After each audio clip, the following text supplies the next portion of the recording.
আমরা আমাদের সাথে আজকে পেয়েছি শ্রী সঞ্জয় স্যারকে, যার পরিচয় বোধহয় দেওয়ার কোনো প্রয়োজন হয় না। তিনি বহু শ্রুত, বহু গ্রাহ্য, বহু অনুরণনে অনুরণিত। তিনি একই সাথে সাহিত্য এবং চলচ্চিত্র একজন বিশেষজ্ঞ। আমরা স্যারের থেকেই শুনবো এবার সত্যজিৎ রায় থেকে শুরু করে রবীন্দ্রনাথ, আমাদের পূর্ববর্তী লেগেসিগুলোকে নিয়ে যাওয়া, এবং অফকোর্স যেহেতু এটা আমরা শিলিগুড়ির জন্য বা সভ্যতার হয়ে পড়ছি, যেহেতু আমরা সামাজিক অনেক ইস্যুস তুলে এনেছি, সোশ্যাল কিছু ইস্যুস দিয়ে আমরা স্যারকে প্রশ্ন করবো। আর কথা না, আমরা চট করে শুরু করি। নমস্কার, আপনার সম্বন্ধে এত সুন্দর কথা বলার জন্য ধন্যবাদ। স্যার, গত বছর সত্যজিৎ রায় সেন্টিনারি কমপ্লিট হলো। আমি কোনো নির্দিষ্ট সিনেমার প্রেক্ষিতে বলছি না, এবং আমি শুধু সিনেমার প্রেক্ষিতেও বলছি না, আমি talking about literature as well. আপনি কীভাবে দেখেন, মানে how do you see Ray's legacy being carried forward by next generation? When I say next generation, not only creator, ordinary people like me who can be a reader, a viewer, how do you see? This is a delicate question, and at the same time I welcome the question, because ultimately Satyajit Ray is a kind of representation which speaks of the 19th century legacy. I mean, a kind of awakening which began from Ram Mohan Rai. We can call it an era of Ram Mohan Rai to Satyajit Ray legacy. What was that? A basic awareness relating to questioning and investigating something very scientifically. It happened in 19th century Bengal. In fact, Professor Suniti Kumar Chattopadhyay once said that what happened in 19th century Bengal can only be compared to 4th century BC Greece and Elizabethan England. Whether it was Renaissance or an ordinary enlightenment or a kind of intellectual development, I am not going into the details of that, but Satyajit Ray ultimately produced in his own medium, by his own medium I mean the medium for which he was so popular and known internationally, cinema, a kind of language which was not known in India, which was not practiced in India. That way, he did not invent cinema in this part of the globe, but he did invent a kind of uniqueness of pro-cinematic language. Usually, by cinema, in our country we understand, particularly in Bengal, a kind of book which is produced through visuals and oral medium, a literature and literary material transferred to celluloid, or these days digital. But Satyajit Ray made a big break. He made us feel that it is not a simple question of literature to moving image transfer, it is a question of new language, a language based on different science system. As you know, the official languages, the languages we use like Bangla, English, French or other things, they contain a kind of science system which constitutes of signifier and signified, which are practically different things. But in cinema, this signifier nearly equals the signified. And Satyajit Ray could make us understand that in cinema, ideas do not matter. What matter is a kind of representation through images. By images, he meant strong visual images. When he made Pather Pachali in 1955, Indian cinema was reborn. Not only because he could adapt a brilliant Bangla novel, that was not his primary achievement, because adaptation was a kind of practice that was quite known to Bangla filmmaking or Hindi filmmaking tradition. But what he did was was a transfer of Bibhutibhushan Bandyopadhyay novel into a kind of visual imageries. And if you look closely at the cinema, and if you go in between the lines of the cinematic version of Pather Pachali, you would feel that it is practically a half-silent movie. It used minimum dialogues and it could produce meanings using different images. Classically speaking, you can take example from the cash bond sequence, cash flower sequence. You see images after images, beautiful and unparalleled contrast of black and white, and the whole frame reminds you more of a painting than of a film. And the whole film, inclusive of the other parts of the trilogy called opera, you may refer to 1956 version Aparajito and 1959 version Opur Sangsar, you would see Satyajit spoke minimum number of words and he could produce maximum number of meanings by manipulating the visual language in such a way as to create an entirely different world of perception and feeling. It was his prime achievement. He could make us feel that cinema is a different medium, an autonomous medium. It is different from literature. Cinema is no translated version of a book in visual and oral medium. That is his primary credit. And secondarily, he could establish that cinema has some social responsibility too. As an artist, he couldn't deny the responsibility of injecting a kind of modernity into the viewer's blood. Because what we see ultimately in the Opur trilogy is the construction of a new citizenship in the post-colonial era. And he could portray it brilliantly from Pather Pachali to Charulata. If you consider these 10 years, you would find all his films bear a witness to the defeat of feudal values and feudal system of beliefs. You can take examples from Devi, the goddess. You can take example from the Kanchanjangha. You can refer to the music chamber or the Jalsaghar. You can refer to Charulata, the lonely lady. Everywhere you would see that he was investigating into a kind of value system which was developed in 19th century, and by systematic investigation he could also understand that we had some lapses in 19th century awakening, and therefore we will have to suffer, because he noted both in the contemporary version of Mahanagar and the 19th century version of Charulata, you find womanhood in a systematic trap of victimized position. And by investigating these things, he arrived in a position in the 70s in his urban trilogy.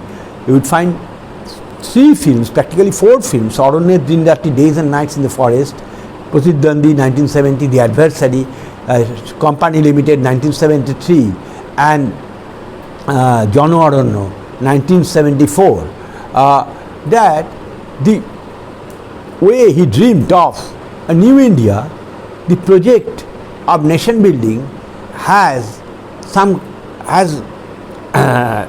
been suffering tremendously, and the dream is already questioned. There are some flaws, and if you compare these protagonists, Siddhartha Chaudhary, Shyamolendu Chatterjee, Somnath, with the earlier Opur version, you would find that Satyajit could find an ambiguity, a kind of dilemma in our enlightenment paradigm, and therefore you consider him a great artist, because he did not consider it his only task that how to tell a good story in a celluloid medium. He did tell us stories, but that had deeper philosophical significance too.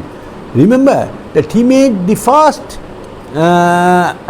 telefilm in India, the Sadgati. And in Sadgati, you find the tremendous oppression of the so-called subaltern. And till date, the film is often attacked by the upper caste hierarchy as a film which condemns the caste system. And if you see his films post 75, you would find him in a position of criticism. Not that he doesn't like modernity, he doesn't like development, but he has a kind of criticism from within which is submitted for our perusal. Now it is our task to develop this legacy, because he died in 1991. He developed Indian cinema language, so we are here to develop it further. He gave us a model of how to look at society. It is our task to review these projects and to rectify it if it is at all required, and to develop it higher and higher level.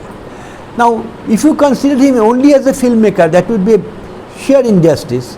He was a great musician, he is a great music composer, and an unparalleled book illustrator, a very good orator, and a cinema theoretician.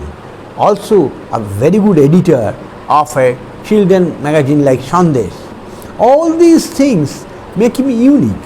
When I call of music, remember, he was the person who in his first essay of life said it in a clear and transparent way that Indian music doesn't help much because it is largely improvisational. Western music that way can improve your script making process because it involves a kind of conflict between masculine A subject and feminine B subject. Therefore, you find a kind of orchestration which is not found in Indian music arrangement. He always referred to Beethoven and Mozart, and he thought Mozart was an ideal solution for writing scripts, and in Charulata you will find that practically it is because of Mozart he could construct and compose such a brilliant script. These are the things which Satyajit Ray fundamentally contributed to Indian filmmaking culture. And if you come to say printing business and book publication, then you find following his legacy, Upendra Kishore was a great author for children, Sukumar too, but along with that they had a tradition of a tradition and a kind of affiliation to print procedures, how to develop print, how to make blocks, how to improve upon these processes. And Sukumar Ray, when he came back from England in 1912, wrote a series of articles, and Satyajit Ray continued this practice. He developed for us the Ray Roman typography, and he developed for us typical calligraphies and graphics. He developed for us some kind of advertisements when he worked in the DJ Kimar. That way, he represents a kind of multifaceted genius. Definitely, among all these achievements, film is like Mount Everest, but at the centenary moment, we must not forget that his brilliant writings for the young men, all these Feluda stories and Professor Thonku stories, reminds you of a pro-cinematic trend in literature. That way, if you read his short novellas for the children, say Darjeeling Janjat or Gangtoki Gondogol, you would find the emphasis is heavily placed on the visuals. You can see the novel. That is his contribution. Before that, we were more adapted towards understanding and comprehending the novel as a conceptual argument. If you read Gangtok-e Gondogol, you will clearly feel the Mahatma Gandhi Road, how the restaurants are situated, how the cars move, how people behave, and Darjeeling Jamjama to the same thing. It is a kind of pro-pictorial trend that he introduced in our novella, and if you look at modern Bengali novel and that way modern Indian novels, you would find everything has underwent a sea change. Instead of becoming philosophical, they are becoming pictorial. They present you visually so much things that you often consider that this era can be termed as a scopic regime of modernity, and it is primarily Satyajit Ray's contribution. And there you are. So, if you have to make a movie or if you have to write a book where you want to take Tagore for us, I mean today's generation or maybe people younger than us, what will be your take on it? My take on, you see, Tagore lived from 1861 to 1941, and if on 2022 I take a Tagore story in order to represent our issues, then I will have to make contemporaneizing. Because you see, if you take examples from Satyajit Ray, Tagore wrote Charula Nastoni, The Broken Nest, in 1902, and he made this film in 1964. He was severely criticized for deviating from the original Tagore story. But it was quite correct for him, because as a later day citizen, he understood that the problem can be looked at from a different viewpoint also. His story mainly introduced a kind of loneliness, a kind of emptiness found within the women community. And when we today discuss so much feminism, so much issues pertaining to women and their upliftment, we cannot negate that Satyajit Ray contributed a fundamental observation while dealing with a story written by Tagore for another purpose. Tagore's story was more autobiographical, and Ray's representation was more contemporary. He was dealing with contemporary women, their aspirations, their desire, their condemnations and other things. And if you ask me, the same thing will happen. I can deal with a story like, say, Punishment, Shasti, which involved the subaltern, a few subaltern people. And if I depict them in today's light, we will have to condemn the Indian caste system and the biased prejudice, judiciary and other things. You will have to rewrite Tagore that way in cinema. This is a question of rereading. Everywhere it happens. When Shakespeare wrote Hamlet in 16th century, why did he write such lines? There is something rotten in the state of Denmark. We do not know. But when we in 22nd century, 2022, we enact Hamlet, definitely we are condemned to ask ourselves the national scenario and the rottenness so much evident in social sphere. You can interpret Shakespeare on your own. He in Elizabethan England thought that the time is out of joint ochre spite, alas if I have to set it right. Now if you want to set your own task right in 22nd century, you will have to make your agenda different based on Shakespeare, and everywhere you will find it. When Godard made King Lear, he made it a different perspective. That is not a kind of humiliation for Shakespeare, not a disloyalty, but a kind of renewing our faith in Shakespeare. So we have been hearing names like Tagore, Ray, Shakespeare, all legend in their own way. But say for instance, if some work, we don't know, many Karo Kaj, Namrita Sherkler painting, we don't know, or it can be from a anyone. What role do you think a critic plays to introduce that master's work to a novice? This is a very good question. In fact যখন আমরা ধরা যাক অমৃতা শেরগিল বা ধরা যাক যখন রামকিঙ্কর বেইজকে আমরা দেখছি, তখন I don't think a critic's role is that of giving a running commentary. He doesn't translate, he doesn't act as a liaison officer. On the other hand, he can consider the original text, but he should also inject the elements of authorship. An author is dead, and it does not restrict you to reinvent that author. You see, Roland Barthes in 1968 wrote a landmark essay, Death of Author, and then in the following year Michel Foucault wrote an essay called What is Author. In both cases we understand that you can have a sentence that it is Shakespeare who wrote Hamlet. No problem in that. Shakespeare wrote Hamlet more than 450 years ago, but we had no conversation with Shakespeare. So whether you are making a blasphemy or whether you are trying to reinvent it, it depends upon you, and it is a critic's task to interpret the nuances, the textual mysteries, and the differentiation of the medium and the contemporary scenario. He acts as a kind of philosopher rather than interpreter. So, coming month, June will be the Pride month for LGBT. If we take that as an issue, because as I said in Saprita, we have always brought forward social issues.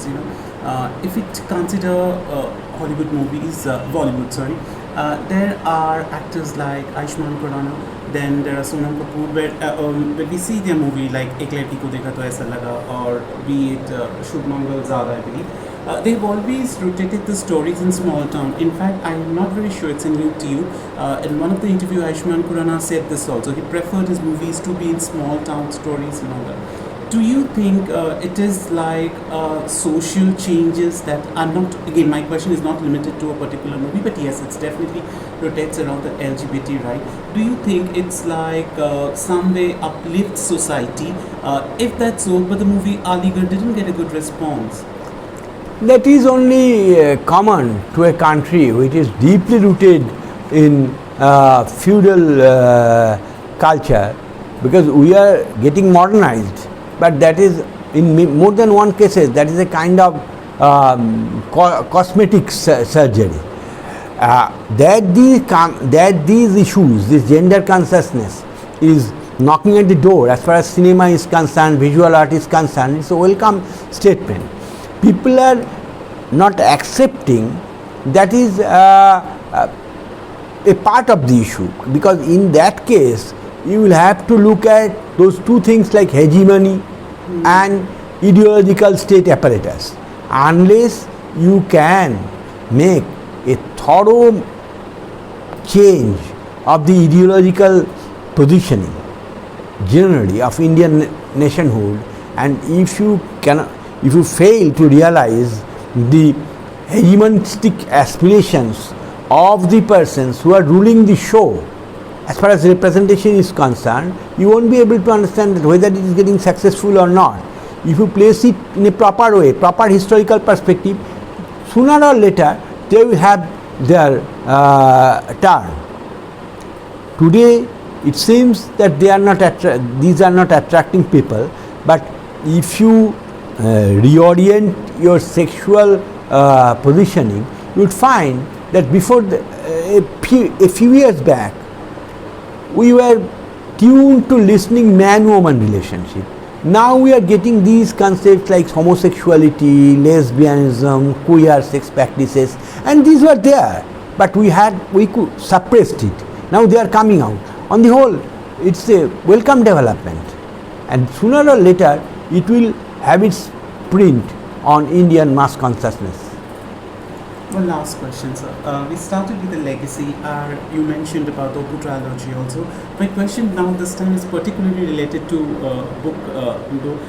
we have Apu ট্রায়োলজির পরে একটা বই লেখা হয়েছিল তারাদাস বন্দ্যোপাধ্যায়ের হ্যাঁ অপু কাজল অপুর সংখ্যা হ্যাঁ শরীর চট্টোপাধ্যায় রূপ মামার বাবা তারা শঙ্কু, so there is whereas Nabakumar বসুর Chirosakha, which is fact with fantasy. How do you see this? In fact, recently Meenakshi Datta also launched Magic Lantern কতগুলি book. How do you see these next generations of established or very famous authors or legacy authors, taking ahead the legacy, or I mean, how do you view? What is your perspective? আমার মনে হয় যে এই যে বলা হচ্ছে যে দেখো great works of art remain unfinished, you can't finish an unfinished work of Leonardo da Vinci, it's impossible. Work of art should have a kind of autonomy. Bibhutibhushan unfortunately couldn't finish the Opu saga, so there you are, it should remain unfinished, and you cannot complete that way your father or anybody's position. I do not support that Ritik Ghatuk's Ram Kinkar should be edited by someone else and should be publicized. This is not the point. It's unfortunate, but they should remain as they were. I find no point in it is not that someone just because of blood inheritance could contribute to the artistic inheritance. That is not possible. So one last question. You have said, and this question has been done to death, but still I would love to hear it from you. আপনি বললেন যে rewrite Tagore or reinvent Tagore, মানে বুক থেকে যখন আমরা সিনেমায় যাচ্ছি. I was fortunate enough to interview Ruskin Bond once, and I was fortunate enough to interview Shyam Benegal, but I think we've read also when the movie comes out, the author is not really quite happy. And if I say from a perspective of ordinary viewer, at least Dan Brown's novel and the doesn't matches. Boi movie doesn't take care. But whereas I think Tapun Singh in his autobiography has mentioned Sagina Mahato Dekhe Gauri Kishore Ghosh was very happy. But book and movie, because you're a veteran on both, when it comes to adaptation, is there any gospel truth or like? There is no strict copybook rules, এবং খুব কমই হয়. It seldom happens that film literature bears the same signature, because দেখো Virginia Wolf এক সময় বলেছিলেন যে এই যে লিটারেচার থেকে ফিল্ম, এ তো লাইক ফ্রিজ থেকে বার করে ফুড গরম করে খাওয়া, ইটস নট অরিজিনাল. হ্যাঁ, এবং বার্গম্যানের একটা চরিত্র আছেই, সে পিকুইক পেপারস পড়তে পড়তে ঘুমিয়ে পড়ে. এখন ব্যাপার হচ্ছে যে বেসিক্যালি আমাদের মনে রাখতে হবে দুটো মিডিয়াম আলাদা আলাদা, ফলে তাদের ধর্মগুলো আলাদা আলাদা. এটা এক্সপেক্ট করা যায় না যে ধরা যাক একজন বড় লেখক একটা লেখা লিখেছেন, তার ফিল্ম ভার্সানটা সেইভাবেই হবে. ধরা যাক আমি বলছি আলবেয়ার কামুর দি আউটসাইডার, সেটা প্র্যাকটিক্যালি 20th century বাইবেল, কিন্তু when a genius filmmaker like Visconti made it as the stranger, তখন আমরা personally I am not deeply satisfied. I do not find it too significant of the sentence, why did you kill him? Because of the sun. আমার মনে হয় না যে কামুর trial room screaming যেরকম ছিল, যে ফিলোসফিক্যাল কনোটেশন ছিল, সেটা এর আছে, কিন্তু সে তো হবেই. দুটো মিডিয়াম আলাদা আলাদা. সুতরাং তুমি একটা ট্রান্সলেশন পড়তে পড়তে সেই ট্রান্সলেশনটা ভালো হলো কি খারাপ হলো, ওয়েল এই কবিতার তো একটা ডেফিনেশনই হচ্ছে যে কিছু আনট্রান্সলেটেবল বিয়ন্ড ট্রান্সলেশন, তাই কবিতা কিন্তু still it is translated, because otherwise আমরা কী করে একজন ফেদেরিকো গার্থিয়া লোরকাকে জানবো, বা কী করে একজন পাবলো নেরুদাকে জানবো, কী করে অগাস্ট স্ট্রিনবার্গকে জানবো? আমরা তো সব কটা ল্যাঙ্গুয়েজ জানা আমাদের সম্ভব না, যেটুকু পাই সেটুকুই ভালো. Sometimes we get an improvement the way, say, when Baudelaire translated Allan Poe in French, it is often said that Baudelaire had not that kind of knowledge of English literature. That is why he mistranslated Allan Poe in French. But since Baudelaire was genius, he could improve upon the original. It happens.